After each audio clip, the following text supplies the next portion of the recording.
ইবাদত করো যে মালিক আমাকে আপনাকে বানাইছেন, যে মালিক আমাকে আপনাকে সুস্থতা রাখেন, যে মালিক আপনাকে আমাকে এত নিয়ামত ভোগ করাইতেছেন, যে মালিক আপনাকে আমাকে সুস্থ সবল চলাফেরা করার জন্য আমাদেরকে সুযোগ করে দিচ্ছেন, সেই মালিকের ইবাদত করো। আর এই মালিকের ইবাদত করলে তোমরা সফলতা অর্জন করতে পারবা।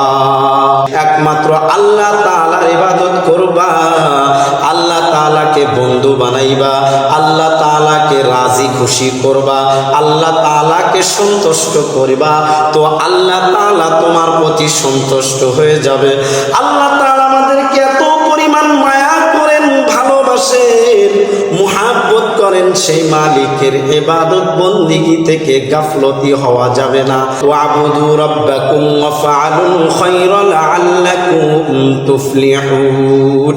আমার আপনার মালিককে যদি রাজি করতে পারো ইবাদতের মাধ্যমে, তুমি দুনিয়া আখিরাতে সফল হইতে পারবা।